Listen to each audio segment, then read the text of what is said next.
Coming up is our fourth plenary session, and the theme is Blended Learning and Assessment. Let's welcome our moderators for this session, Dr. Lee Daisy Sitmoy, Senior Lecturer of the Division of Business and Hospitality Management at PolyU CPCE and Associate Member of CPCECPR, and Dr. Ho Jessie Ching Si, Senior Lecturer of Division of Business and Hospitality Management at PolyU CPCE and Associate Member of CPCECPR. Let's give the time to them. Thank you. Thank you. We would like to invite two speakers, Dr. Adam Wong and Dr. Joseph So, to present for the topic, machine learning model for recommendation system for generic competency development in higher education. Dr. Adam Wong is a senior lecturer of the Division of Science, Engineering, and Health Studies, PolyU CPCE. Welcome, Dr. Wong. Thank you.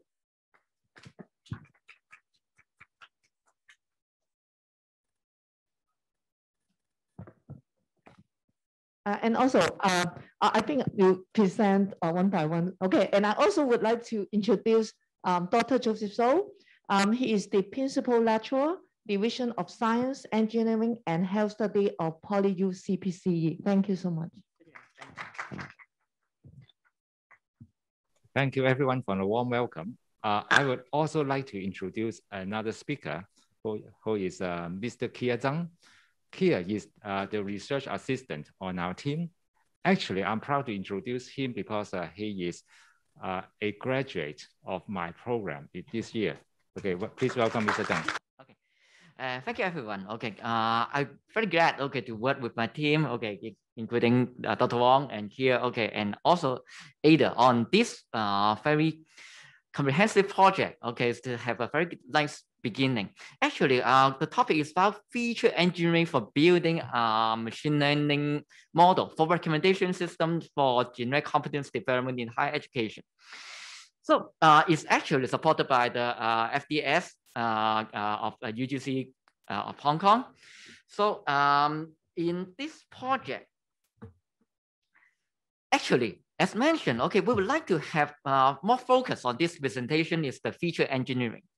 Why we need to do so? Because the raw data connected from various sources may not be in the suitable form that is compatible with specific machine learning algorithm for certain purpose. Especially, okay, we have gathered the data from various sources. Okay, so to be used in the machine learning model to produce some useful knowledge to inform the educators. The algorithms must be provided with relevant data about the student. So you know that, okay, about a student, okay, we need to gather the data from various sources and also from different dimensions about a student.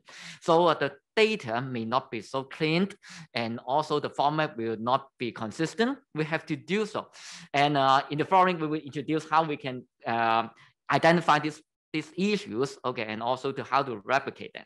And also the in feature engineering is applied to transform this raw input data so that they can be used by machine learning algorithm correctly.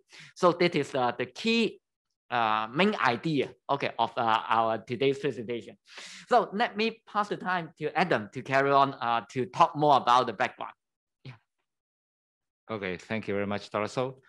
Now, when people talk about artificial intelligence, AI or machine learning, okay, they think of exciting things, right? Computer vision, face recognition, and so on.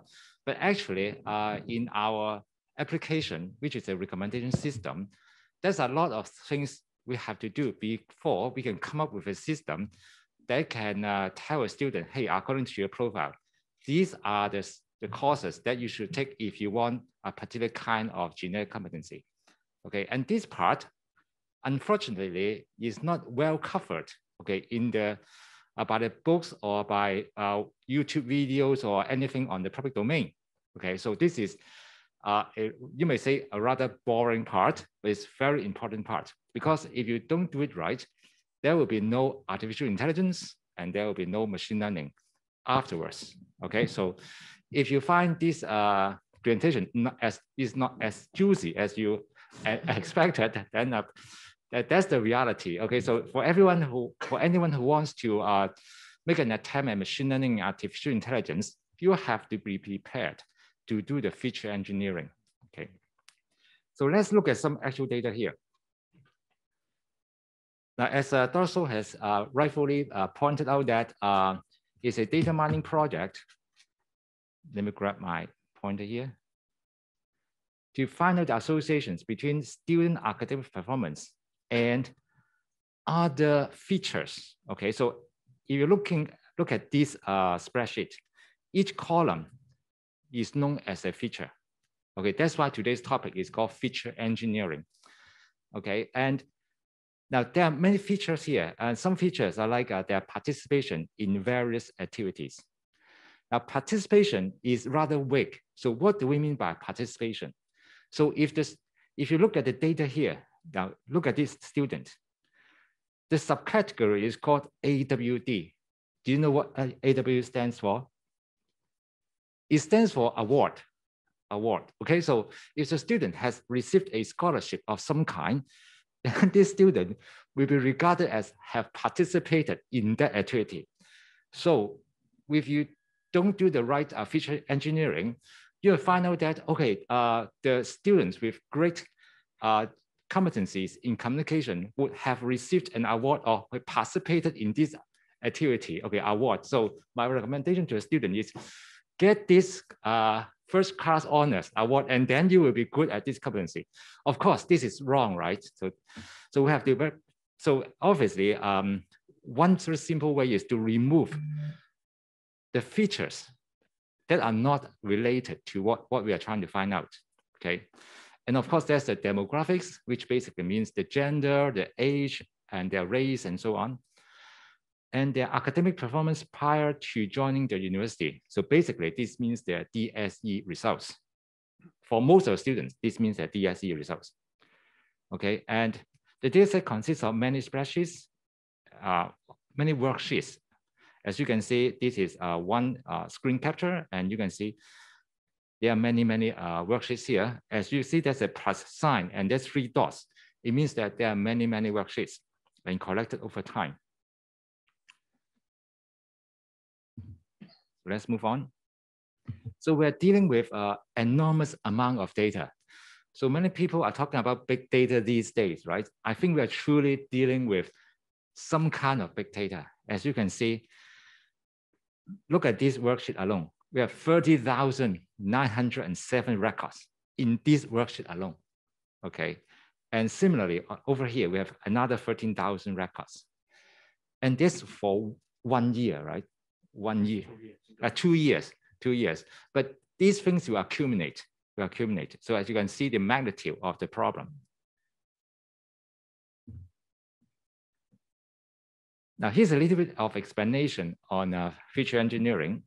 So basically, it says that not all features are important. So as I explained before, okay, AWD, the award is not important in this case.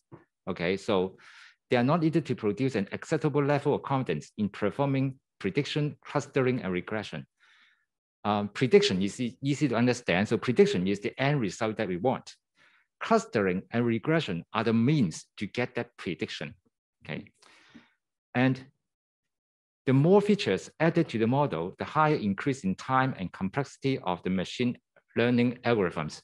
So obviously, if you want to add more features to that spreadsheet that we just saw, one possible feature that you can add is, for example, where does the student live? Okay, it's possible, right? It's possible that the district he or she lives in may affect his generic competency, okay? However, but if you keep on doing that, the process time will get longer and longer. And this is what Dr. Joseph called what? The curse of dimensions, right? Yeah, the curse of dimensions. So, okay. And now I think Joseph So has explained this term already. So in short, feature engineering is an optimization process for raw data to make them fit in the machine learning algorithms. So I talk about some very basic things such as avoiding some features, okay, or not including some features. But there are other challenges, okay? For example, okay, when we truly say that, okay, this is an activity and the participation is active, okay, we should count this feature. However, usually the participation durations are recorded sometimes in hours, sometimes in days, and sometimes in weeks. At one point, we are equating 1 day of activity to 8 hours, okay? And then we find out some crazy results, okay? So that's obviously, that does not work. So this same applies to months and years. So how do we solve that? Okay, I cannot give you the details here because that would be boring. I just want to give you the idea that sometimes you have to get this boring and tedious job done in order to get the exciting and the juicy part of the application. And the data, as I shown here, okay, there's no total number of activities that a student has joined. Okay, so it's not easy to find out. And now a lot of the activities, as you may see later, they're categorized as PD activities. And one of the PD activities is orientation. And most of the students did join the orientation. Again, that cannot count. Okay, if you count that, that were just too many. Many students joined the orientation because they thought it's compulsory, which is a good thing. Okay, so maybe we should make it compulsory later. And sometimes the numbers ranges are stored as text, like the days, right? 8D means 8 days. So we have to do some transformation. And the recording of GPA by years is confusing, making data preprocessing and analysis clumsy. This part is raised by Kier. Okay, I will leave him to explain this, a very, very interesting insight. Because initially, we arrange the GPAs by their years. It's very logical, right? This year, this student comes in, and in the year 18-19 semester when they got this GPA and so on. And then the next row is a student of another year, right? And then instead of starting at 18 and 19, they will start at 19-20. So they start another column, but then it presents some problems to us. So I leave that interesting part to Kia. And as I said before, as you can see, there are many PD activities, and a lot of them are actually orientation. 5,000 of them, so not a small number. As I said before, most of them are orientation activities. Now, this brings us to one point. Besides looking at the subcategory, you have to look at the actual activity title. So you can see how tedious it is. Okay, so some PDs, or half of the PDs are orientations, but not all of them. But someone has to look at the details. Okay.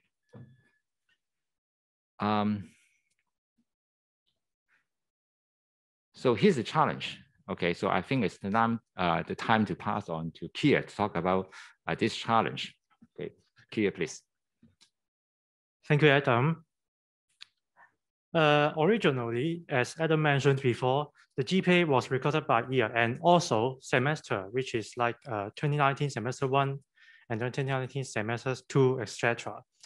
However, it is not ideal as it creates confusion in the data preprocessing and analysis processes. In my opinion, or in our opinion now, we think that a more proper way to record cumulative GPA is to record them from a student's perspective. Normally, a student that study in SPEED or HKCC will study for 2 years, and they will have a total of 4 semesters here. They will not consider how many years they have studied, so we can just record it from a student perspective, which is semester 1, 2, 3, and 4. It also makes data analysis by the machine learning algorithms a unified approach. Instead of just counting them by year and then semesters, we can just count from semester 1 and 2, 3, then 4. So as to those are just the 2 challenges of all of the challenges. In conclusion of the solutions to all the challenges, we have unified all the duration units, which is originally hours, days, years, etc. And now they are all counted as hours, so we can easily apply them to train the machine learning algorithm. And then we have calculated the total number of activities a student joined, like one-off activities and non-one-off activities. We have also separated the total number of orientation-related activities that a student joined, which you can see in the PD's subcategory activities. Then we converted the categorical data to be presented as integers for Python to understand that when it train the machine learning algorithm or train the model, it requires integer input rather than a text input. And last but not least, we transform all the cumulative GPA record by year and then by semester into just by semester as a record to record all the cumulative GPA. These are the results that I have mentioned before, and then now we will move on to the final product of our data set after feature engineering. In here, you can see a list that contains some of the data set, some of the features in our final data sets, like program, that's the demographic, and also the GPA. But however, due to confidentiality, we cannot show them to you. On the right, you can see part of the data set, which is the hours, and then the total number of categories of activities joined by a student. But you can see there are many zeros in the preprocessed data set, which actually is normal, as no student can take part in all the activities, and not all activities are participated by a student. After feature engineering, the data is ready to be pre-processed or processed by the machine learning algorithms. And then the results of that will be applied to the machine learning models. By implementing the mentioned solutions, we can have a better understanding of the data, or even we can get more insights of the data, like students joined more one-off activities than non-one-off activities. So by non-one-off activities, it means long-term activities. And almost half of the students took part in orientation-related activities, as mentioned by Adam. For now, we are, other than Python, we also use data mining software called Orange. On the right, you can see a graph that is produced by Orange, this software. In here, we try to use the AWD as a target variable, which we try to predict the hours a certain students joined in this particular category of activities. The longer the arrow, the higher the chance of it being a principal component.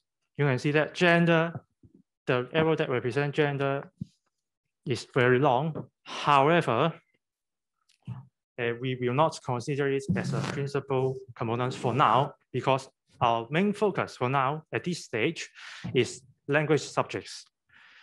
So we will not count it as a principal component for now, but it is still a promising principal component. Aside from that, we can see free language subjects. That is quite promising as a principal component. And the white circle in the middle actually hides some of the features that are not as significant as other features. Over to Dr. Joseph So for telling you about what we will do next. Okay. Oh, thank you, Kia. Okay. So up to now, okay, what we are presenting is how we can prepare our data well, especially, okay, in this study, okay, we're focusing on the communication skills, and we would like to focus on the effect on the language development of the student. However, as mentioned in the title, what we are focusing is to do eventually, okay, we target to have some sort of recommendation system based on the student's background. So before that, okay, we have to do quite a lot of data processing. Okay, as Adam mentioned, it is not a very fancy, very interesting part, but it is fundamental, because if we don't have the data that is well developed, okay, well cleaned, okay, we cannot produce a meaningful result. Okay, that's what he is trying hard to working on it. So one of the things that, okay, we have done, okay, is we found that, okay, some dedicated subjects are fine. So therefore we have to, after updating the school curriculum, such as the subject mapping, okay, how the subjects are related together. Okay, so so that it will be related to their participation. Are there any relationship about this?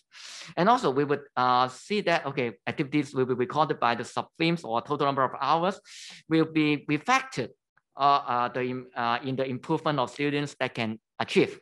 But we need some more time, okay, or more in-depth, okay, feature engineering or machine learning implementation so that we can have better findings. So, and also we would like to know more about our students. So in the future, we would look at some self-reporting rating. So it will be added to our data set, okay, to reflect the students' self-reflection on their communication skill or their other general competence. So to sum up, okay, what we are doing is trying to do the feature engineering at this point of time. And then when we are working on the recommendation system by using the machine learning, okay, we would create an environment, okay, that can really help our students. Okay, so that is our presentation. Okay, thanks for your listening. Okay. The next topic is the web-based e-assessment tool for effective oral presentation assessment and enhancing student learning. This topic will be presented by Dr. Udara, Senior Lecturer of Division of Science, Engineering and Health Study, PolyU CPCE. Thank you. Let's welcome Dr. Udara.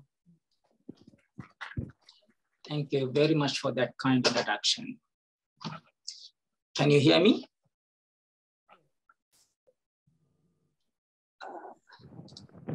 Yes, we can hear you. You can hear, right? Okay, thank you very much. So let me set this one up. Right, so my presentation is about use of technology for assessment, in particular oral assessment. The work that I'm going to present is not actually my own work. My team and I, we are developing a tool for assessing, web-based tool, e-assessment tool for oral presentation assessment. So I would like to share our work with you guys. So I hope that you can see my presentation slide. Okay. Right, so let me move on. So this is the plan. I will introduce you the background of this work, why we have started this developing of this tool, and some of the issues and challenges that we normally face while we are doing the oral presentation assessment, and then how we can use the technology. Udaya, Yeah. sorry, Yes. We are not able to see your slide. Oh yeah, is it? I'm sharing. So sorry. I thought that it is, you can see that.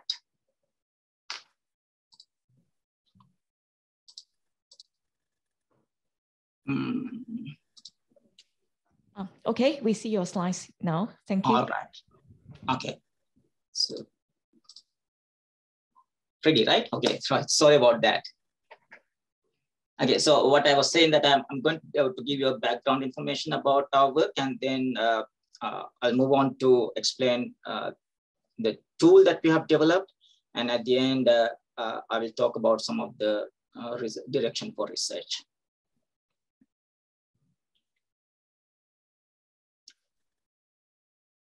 Okay, so do you see my slides or my presenter slides? Yes, yes. My slide, right? Okay, thank you very much, because it's very confusing for me here at this moment. Okay, so this is a kind of a slide that I want to show you to show that this is something very familiar to most of us. Towards the end of the semester, we are all doing this kind of assessments. So students are making presentations, and we have to sit down and listen to their presentations. At the end, we are making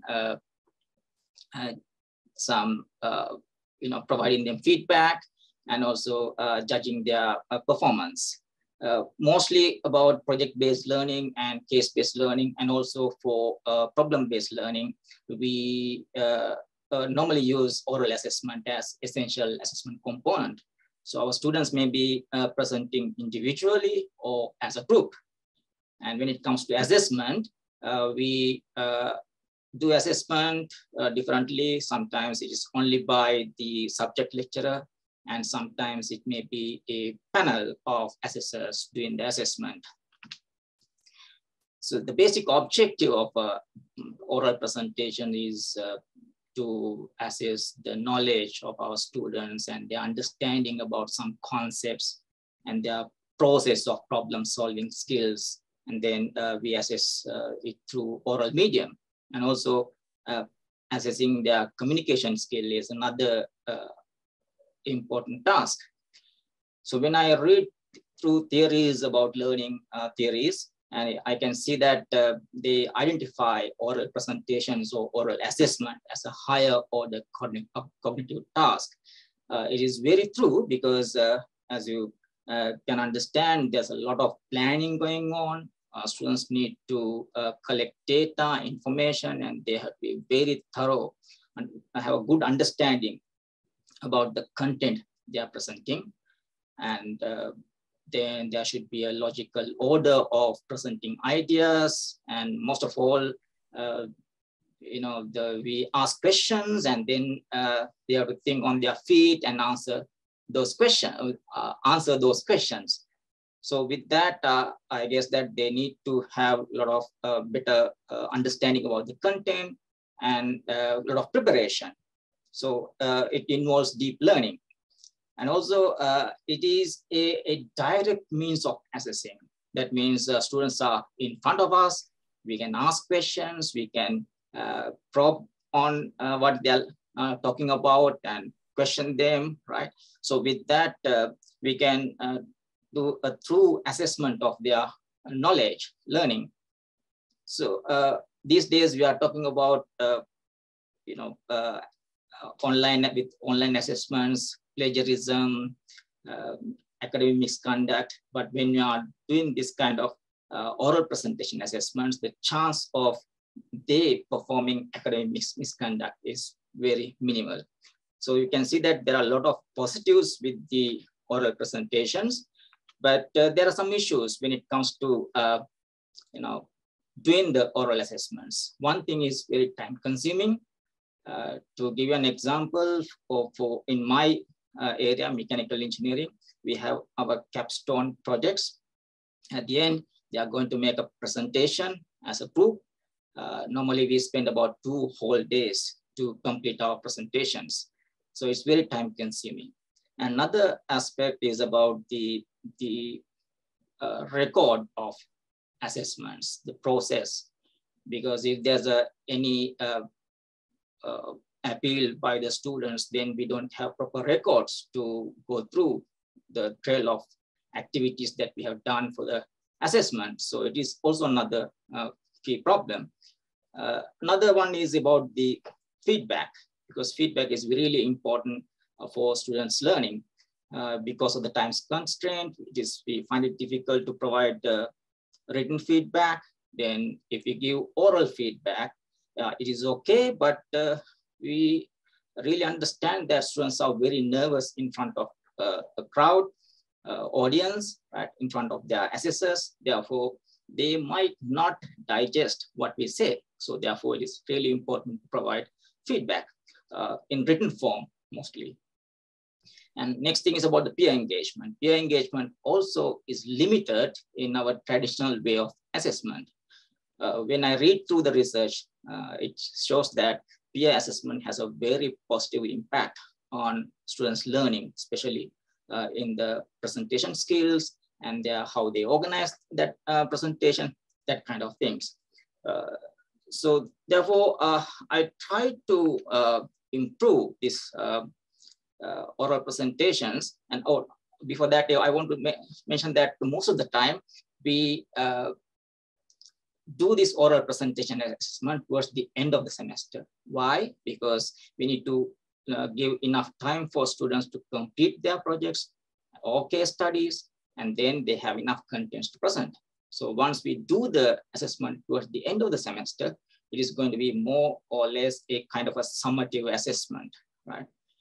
So, but at the beginning, we said that it's a high order cognitive process.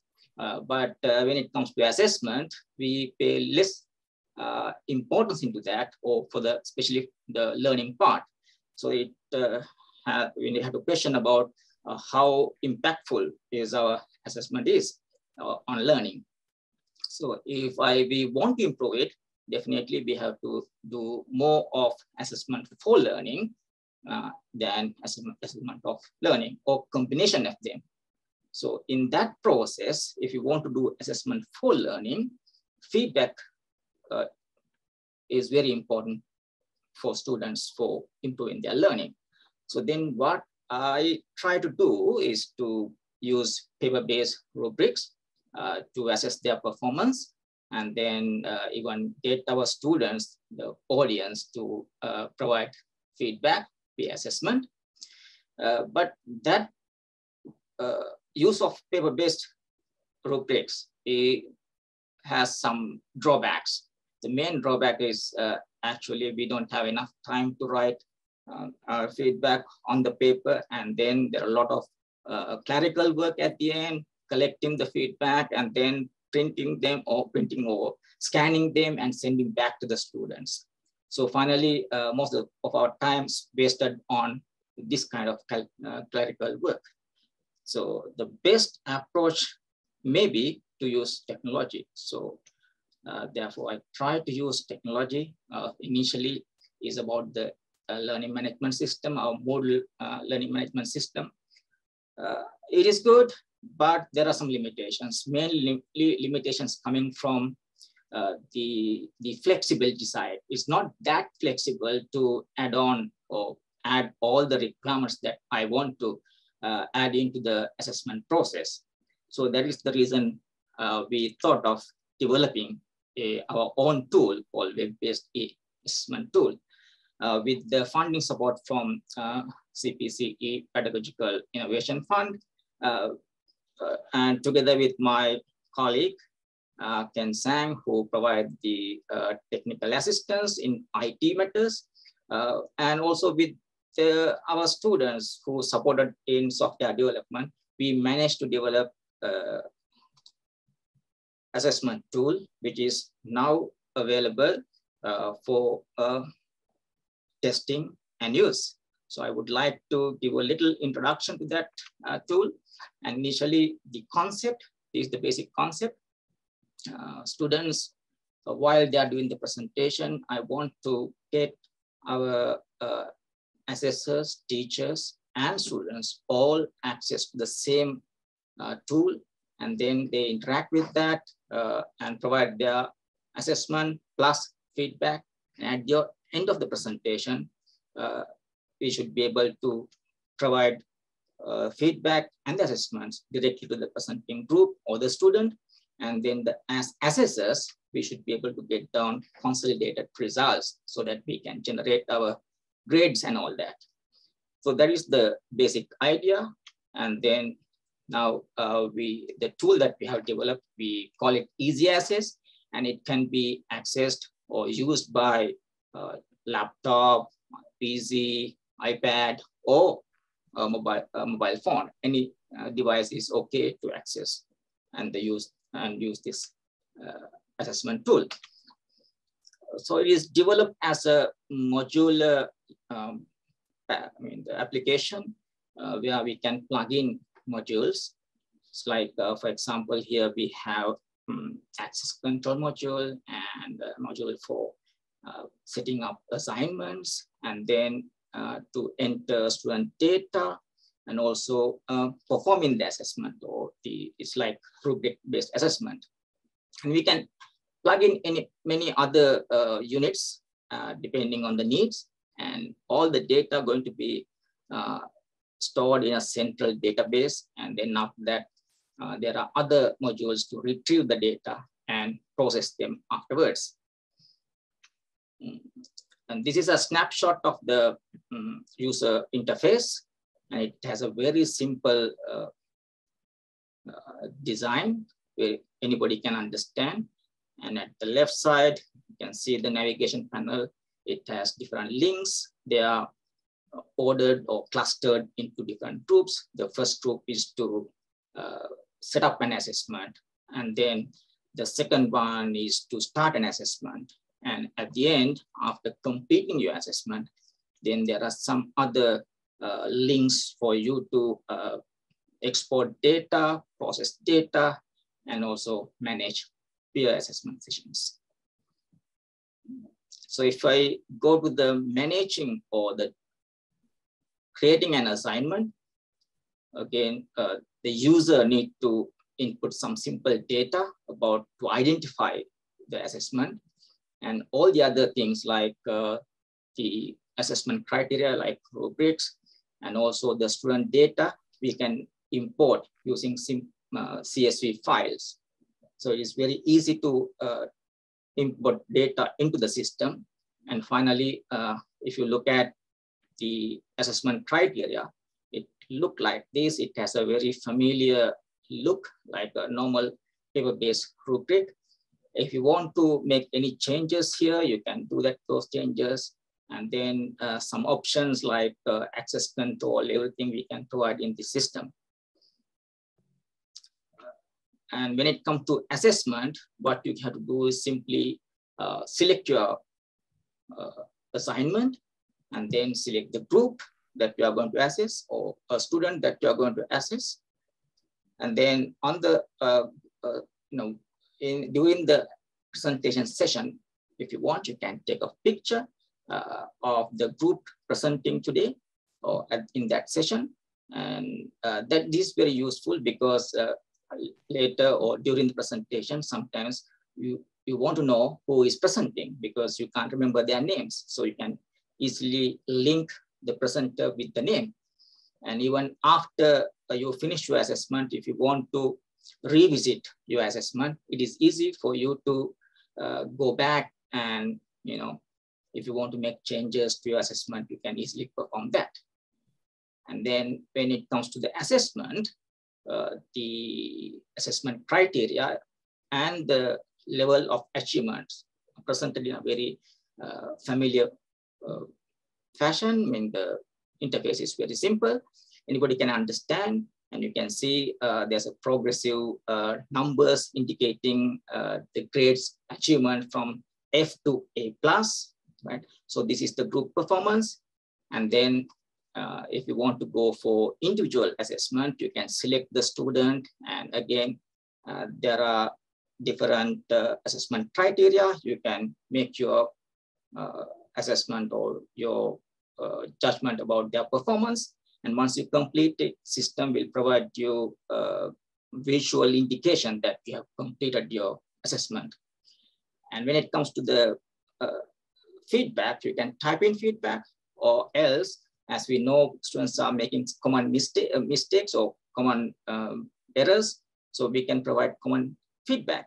So at this moment, it is not available, but later, rather than typing, we can make it easy to select the feedback rather than typing it, right? So once you complete everything, you can simply submit it.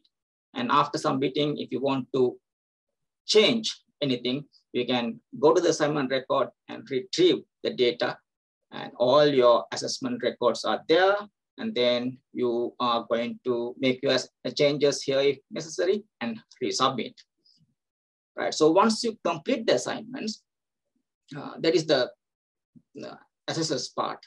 And when it comes to peer assessment, for each presentation, there's a QR code. So you can show this QR code automatically generated by the system. Students in the class, they can scan it, and then they can do their assessment. They can provide their feedback. Right? And to export data, you can export the assessments done by individual assessors, lecturers, or we can get a mean score from all the assessors, right? So we can download the results in very familiar Excel format. And this is the sample assessment done by one assessor, and system will automatically calculate the grade. And the next one shows the consolidated results from different assessors. So at the end of the presentation, all these are ready for the assessors to download and then complete their mark sheets. And for the students, we need to provide the feedback. For that, by each assessor, the assessment done by each assessor, we can download in one go. So it looked like this, normal paper-based rubric format. It consists of group performance and individual performance by that students and with the feedback. So we can simply email this information back to the students. Okay, so we have done the pilot testing. It worked perfectly with our capstone project presentation assessment, which involves 5 assessors. They simultaneously use the system. And at the end, we managed to download the consolidated final grades for all the students in one go. But only thing that we couldn't do is the peer assessment part, because still we didn't get an opportunity to do that. So based on the feedback received from the users, we have already completed a new version. That version is ready now. If anybody is interested, I'm very happy to help you to set it up and then use it for your own assessment and see how it make your life easy, and also provide good learning experience for students, because we can provide feedback to the students faster and more effective way. Regarding further improvements, at the end, we are planning to integrate this one with the Moodle LMS. With that, we can have better control with the access to the system, and also students can immediately see the feedback given by the assessors, your teachers. For the data visualization part, yes, there are a lot of things that we need to do, because it provides only Excel sheet at the moment, but we can make it more dynamic and more visual through some other modules that can enhance the data visualization. Another area that we are looking at is to automate the feedback supply providing process by integrating some other commercial software applications available, like Microsoft Presenter Coach, and also using speech recognition software, where the software tools are more advanced now. They should be able to do better job when it comes to language skill assessment. Another exciting thing, this is actually coming from one of our colleagues. During the discussion, I learned about this Microsoft Connect, which can record non-verbal communications, and with that, we can assess non-verbal communication in the presentation process as well. So I hope that we can add those things into the system and make it more user-friendly and also more useful. When it comes to direction for research, so one thing that we are going to get at the end is a rich set of data, like the assessments from the students, from the assessors, feedback that we have given, voice recordings and video recordings. So with that, definitely we can do more work on the impact of the feedback or our use of technology on students' learning. We can do the assessments of or the impact of our feedback given by peers and also by the teachers, how they affect on their learning. And we can do longitudinal studies over time, how their presentation skills improve, that kind of thing. And also the exciting thing is about with the data, we can use artificial intelligence and machine learning, and maybe we can get new insights or new patterns of or improving our presentation assessments further. Another thing that we can do is about the multimodal approach in presentation assessment. That is not only by human assessors, we can use the machine, the artificial intelligence to provide us better assessment, or by combining them all together, we can make better assessment about our students' presentations. Right, so I think I'm coming to the end. I would like to acknowledge the funding support received from CPC, the Pedagogical Innovation Fund, for this project work. Thank you very much. Thank you, Dr. Udeva, for your inspiring presentation. Let's move to the next topic, which is very interesting. The topic is, are students ready for flipped classroom learning? This topic will be presented by Dr. Edmund Wood. Welcome, Dr. Edmund. Edmund is the Senior Lecturer of Division of Business and Hospitality Management, PolyU CPCE. Thank you.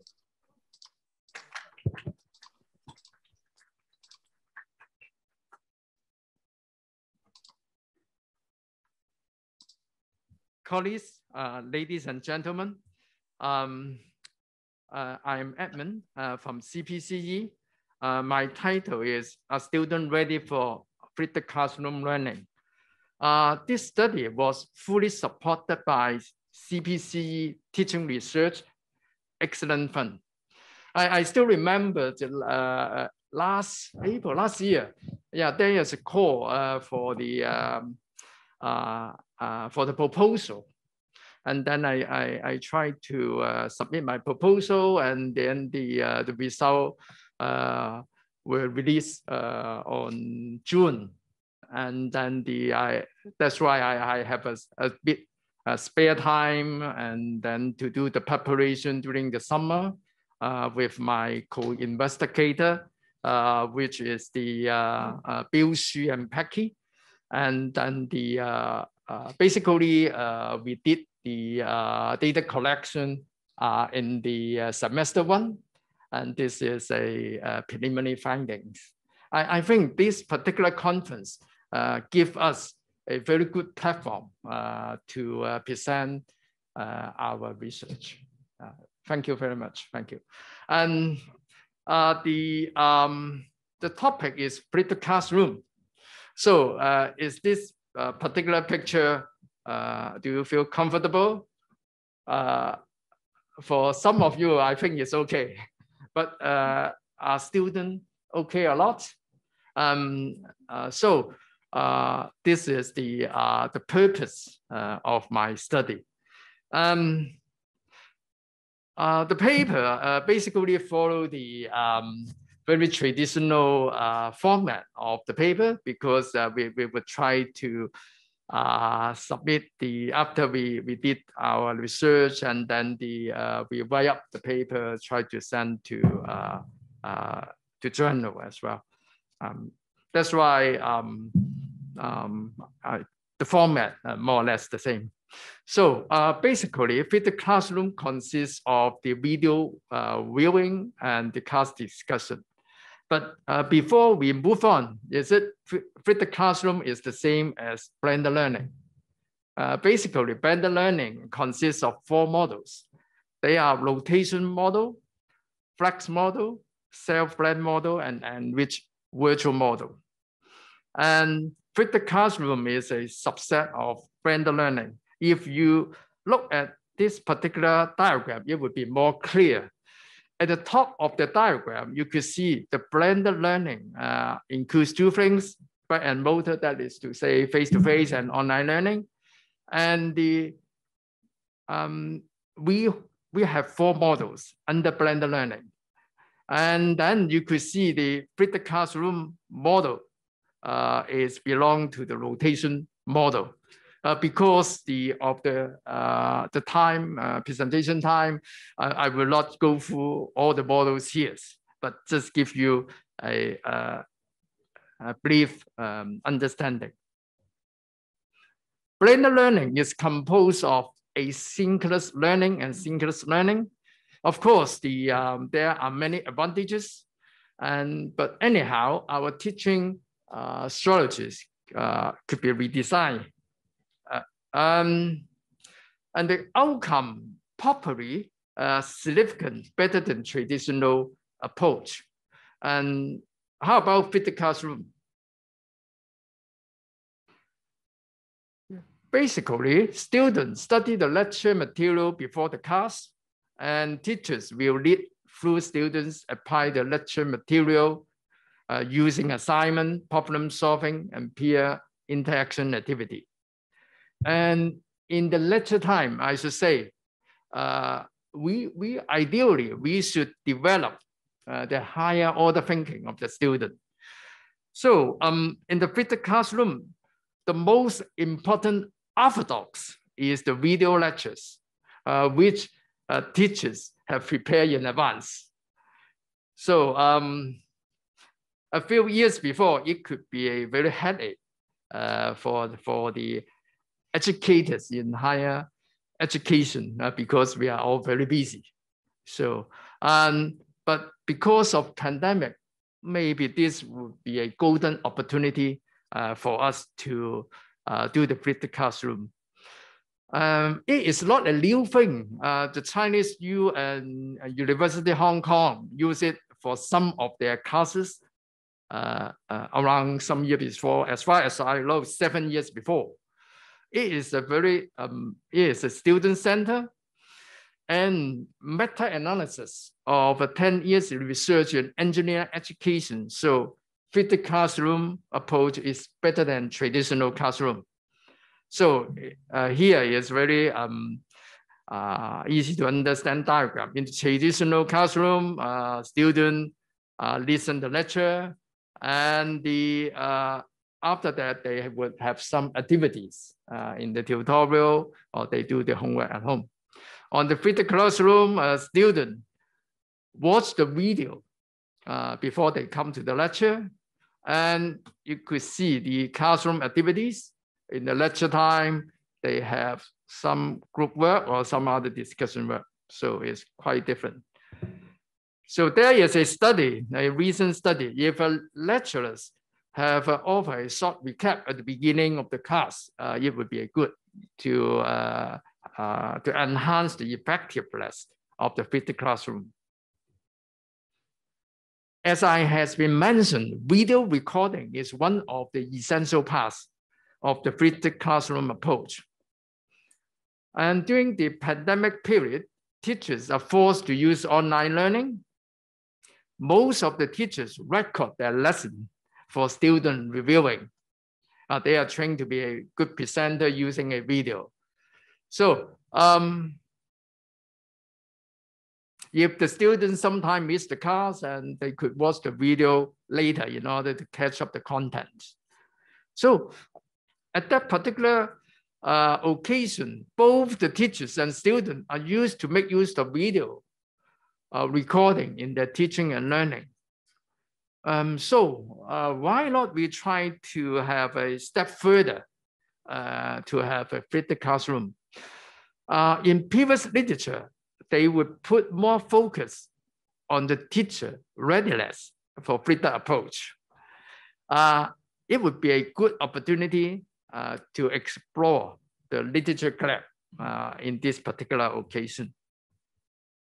My research question listed as follows. Are students studying in online mode ready for fitted classroom method?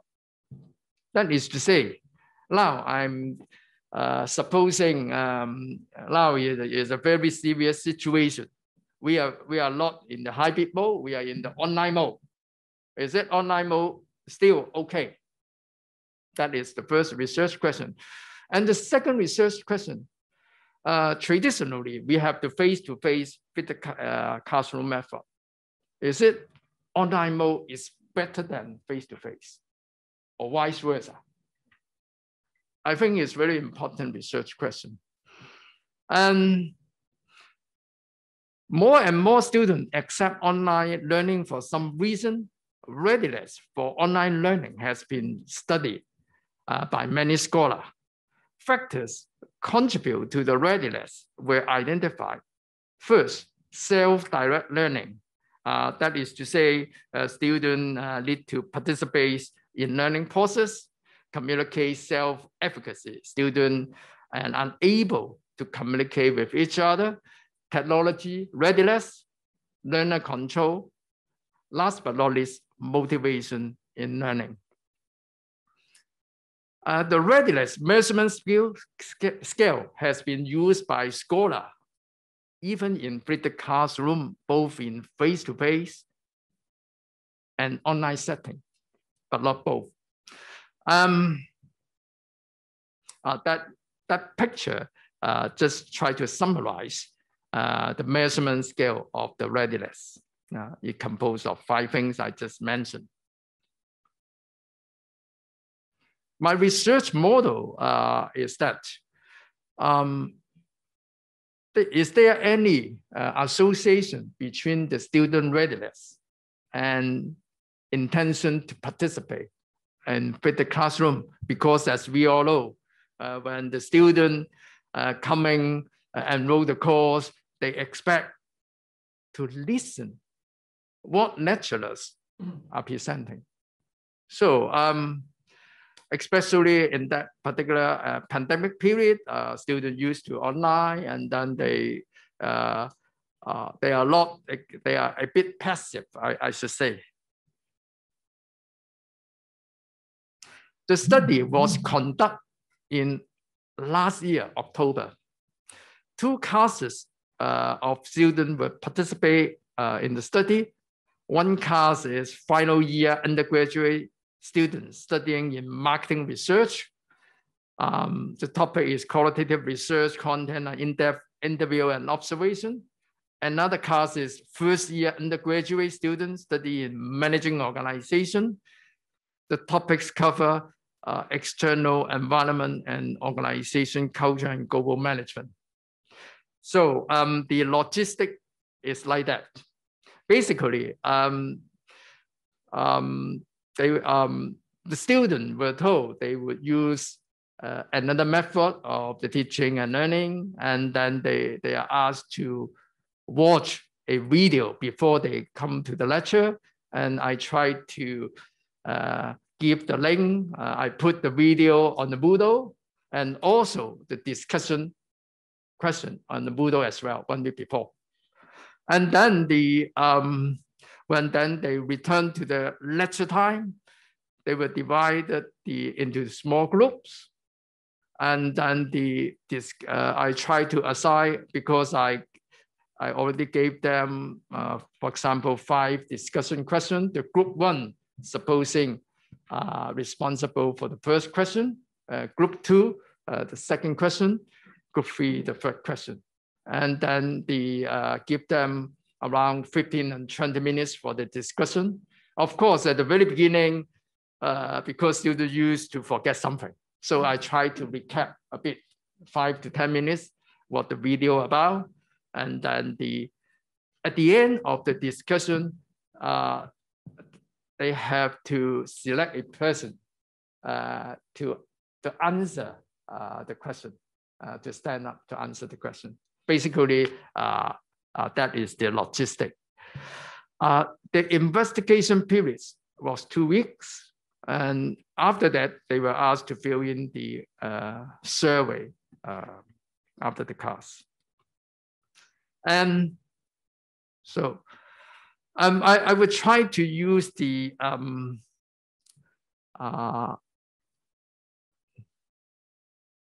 structural equation model to test my hypothesis, because the construct, as I already mentioned, is from the established scale, and this is the reliability, and this is the validity.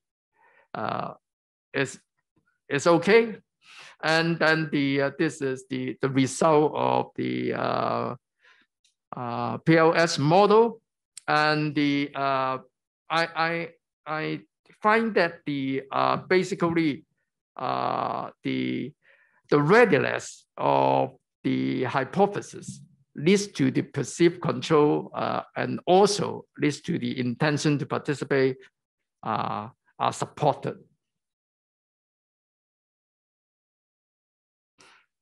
because the purpose of the study is we try to predict whenever they intend to participate with the classroom.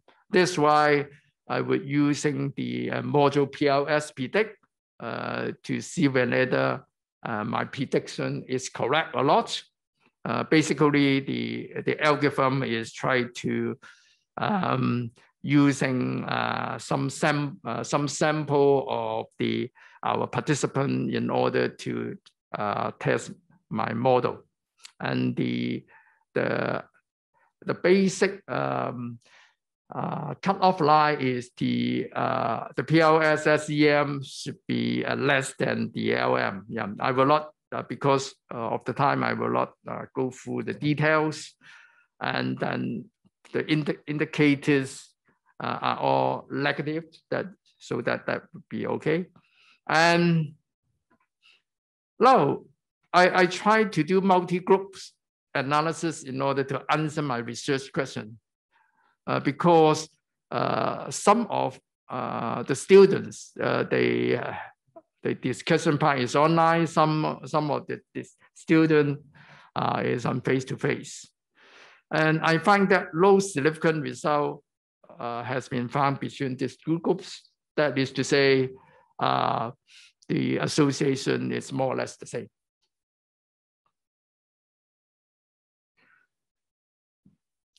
As expected, the flipped classroom readiness scale was validated from my result. That is to say, in order to get the student prepared, in order to have higher intention to participate, the preparation could include technological motivation, self-direct learning, learner control, of course, the motivation. There are some implications. One of them could be, we are thinking of the using smoke and mock, right? And we are not checking about the student acceptance. So this particular study checked that student is okay. Yeah, so I think it's a good news.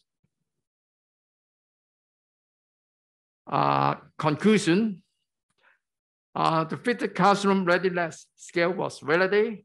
Intention to participate associated with readiness and perceived control. The intention to participate on fitted classroom are the same no matter face-to-face and online mode. That is to say, the biggest contribution of this particular paper is that for the online mode would be more or less the same as the face-to-face mode. But as I just mentioned in the past, there is a lot of study on the fitted classroom. Usually the result from the meta-analysis, fitted classroom should have better learning outcome. In my study, online mode is more or less the same as to face-to-face modes. That would be the end of my presentation, and then the welcome for the comments, question. Thank you.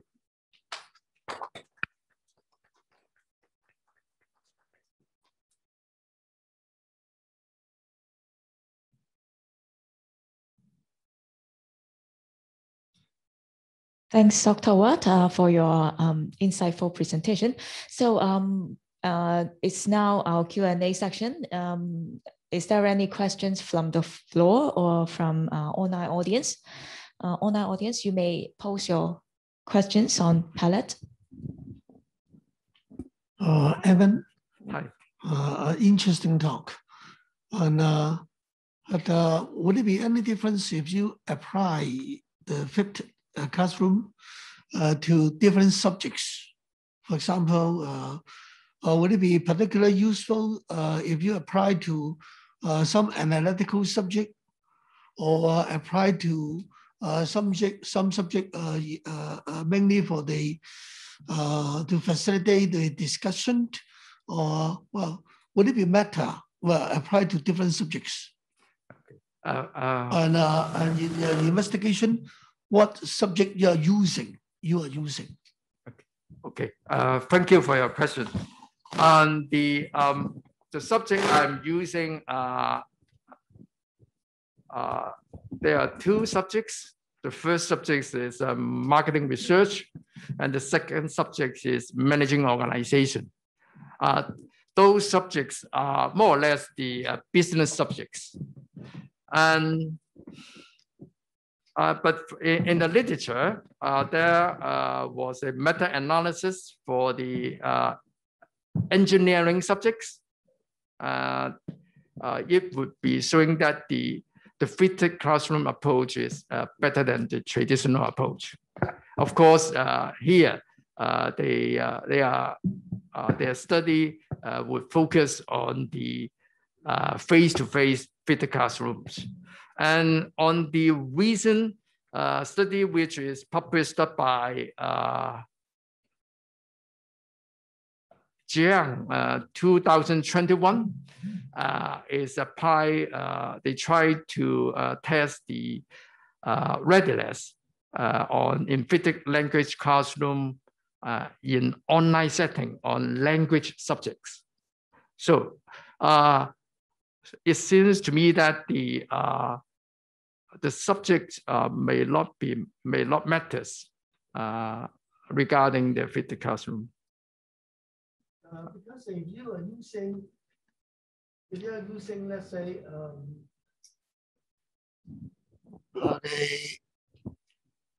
for example, if it is a subject heavily require the problem solving, then this is the study, according to the study which have been done before, saying that for this type of subjects, then the face-to-face, very emphasis on the interaction between the subject lecturer and the students, because they may involve a immediate understanding of the solving of the step-by-step approach, and it sounds to be a much better method. And in fact, we all realize that from the online lectures, then this is a bit lacking of the so-called the immediate interaction between the subject lecturer and the class. So we are still thinking about how to overcome this drawback. So therefore, I would suggest that the study will be applied to subjects of different natures, such in order to identify, to understand whether it is useful, or also understand the drawbacks. So perhaps you need to carry out your study with a subject of very different natures. Okay, thank you for your comment and recommendation. I agree with you. In my experience, it's a bit busy for me to cater for different groups, especially in the hybrid mode. I have 3 groups of students in the class and 2 groups of the students online. So I have to spare my time not only in the classroom, but I go to their online group to discuss with them, and because of this, and there would be less interaction among the lecturer and students. So that in this particular assumption, the student may, if they are a bit weak, they may cannot follow the step. Yeah, so this would their learning may not be too good. Yeah, thank you.